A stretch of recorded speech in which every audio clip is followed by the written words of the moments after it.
Bismillahirrahmanirrahim. Assalamualaikum warahmatullahi wabarakatuh. Innal hamdalillah nahmaduhu wa nasta'inuhu wa nastaghfiruh wa na'udzu billahi min shururi anfusina wa min sayyiati a'malina. Man yahdihillahu fala mudilla lahu wa man yudlil fala hadiya lahu. Ashhadu an la ilaha illallah wa ashhadu anna Muhammadan abduhu wa rasuluhu la nabiyya ba'dah.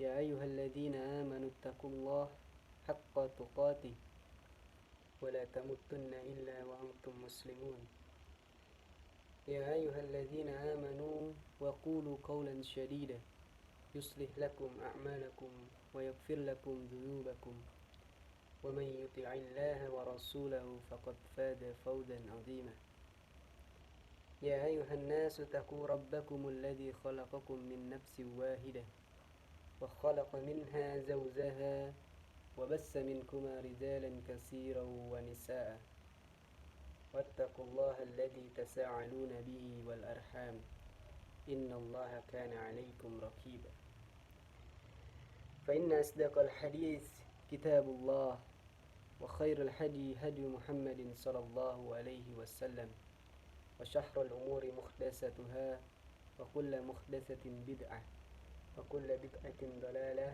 wa kulla dalalatin finnar.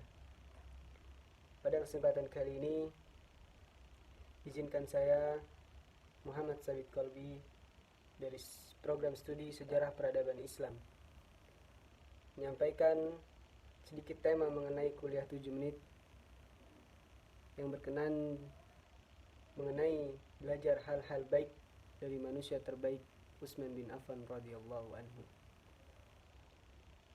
Pertama-tama marilah kita panjatkan puja dan puji syukur kita kehadirat Allah Subhanahu wa taala yang telah memberikan kita begitu banyak nikmat, baik nikmat iman, Islam, serta nikmat sehat walafiat. Tak lupa salawat dan salam kita curahkan kepada junjungan suri tauladan kita, baginda Rasulullah sallallahu alaihi wasallam, kepada keluarganya, para sahabatnya, dan semoga sampai kepada kita selaku umatnya. Utsman bin Affan merupakan salah seorang sahabat Rasulullah dan termasuk orang-orang yang pertama memeluk agama Islam pada masa awal-awal dakwah Rasulullah SAW. Ia juga adalah seorang khalifah ketiga yang menggantikan kepemimpinan Umar bin Khattab yang wafat karena terbunuh oleh salah seorang dari Persia yang menyamar menjadi seorang muslim ketika sholat subuh hendak dilaksanakan.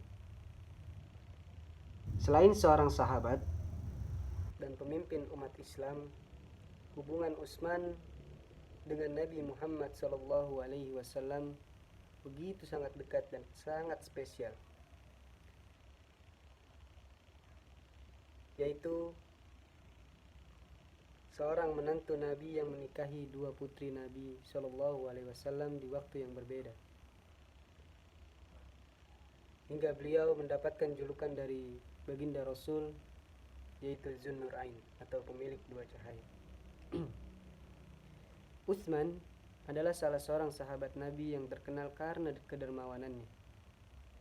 Harta yang amat banyak dimilikinya tidak menjadikan ia tertipu oleh kenikmatan dunia yang sesaat. Namun sebaliknya,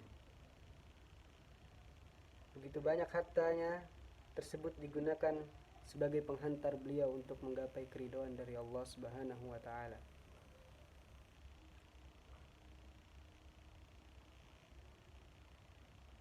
Kisah yang sudah sangat tidak asing lagi bagi kita ketika Utsman menunjukkan salah satu keutamaan sifat kedermawanannya dengan membeli sebuah sumur dan menghadiahkannya kepada umat muslim yang dimanfaatkan pada saat itu dikarenakan sedang terjadi bencana kekeringan yang melanda tanah Arab.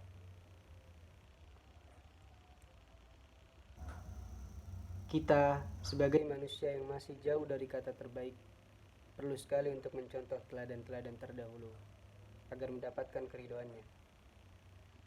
Utsman bin Affan yang selain dikenal dengan kedermawanannya juga memiliki banyak keutamaan lain, diantaranya beliau merupakan seorang yang pemalu, sabar, rendah hati, jujur, dan yang terpenting beliau lebih mengutamakan kepentingan orang lain di atas kepentingan dirinya sendiri.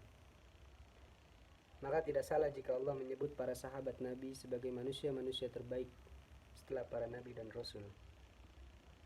Mereka adalah manusia-manusia yang diridhoi oleh Allah, dan mereka pun ridho kepada Allah. Rasulullah SAW bersabda, khairun nas qarni, summa alladhina yalunahum, summa alladhina yalunahum. Sebaik-baik manusia ialah pada generasiku, kemudian generasi berikutnya, para tabi'in, kemudian generasi berikutnya yaitu tabi'ut tabi'in. Hadis diriwayat Bukhari nomor 3651 dan Muslim nomor 2533. Dijelaskan pula dalam firman Allah Subhanahu wa taala dalam Quran surat At-Taubah ayat 100. Was-sabiquna al-awwalun minal muhajirin wal ansar walladzina ittaba'uhum bi ihsan radhiyallahu anhu wa radu anhu. Dan orang-orang yang terdahulu lagi yang pertama-tama masuk Islam di antara orang-orang muhajirin dan ansar, dan orang-orang yang mengikuti mereka dengan baik, Allah ridho kepada mereka dan mereka pun ridho kepada Allah.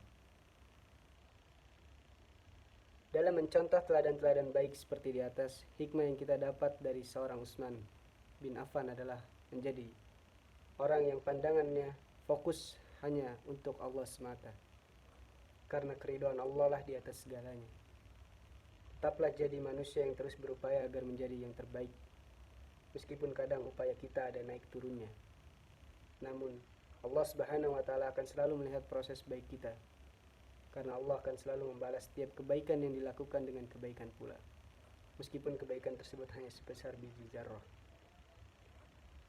Oleh karena itu, kebaikan serta sikap baik dan tunduk kita kepada Yang Maha Kuasa pasti akan membawa kita pada manfaat yang lebih luas bagi diri kita sendiri dan orang banyak. Mengutip perkataan dari Utsman bin Affan, ada 4 hal yang tidak berguna, yaitu 1. Ilmu tanpa amal, 2. Kekayaan tanpa diiringi dengan berinfak di jalan Allah, yang ketiga, kesolehan hanya untuk dipamerkan, yaitu didorong oleh motivasi duniawi, dan yang keempat, umur panjang yang dihabiskan tanpa berbuat amal kebajikan. Sekian yang dapat saya sampaikan, kurang lebihnya mohon maaf apabila masih terdapat kata-kata yang kurang dalam penyampaian tutur kata saya. Yang benar datangnya dari Allah, yang salah datangnya dari diri saya sendiri. Semoga Allah menjadikan ilmu kita bermanfaat dan Allah menjauhkan dari kita ilmu-ilmu yang tidak bermanfaat. Assalamualaikum warahmatullahi wabarakatuh.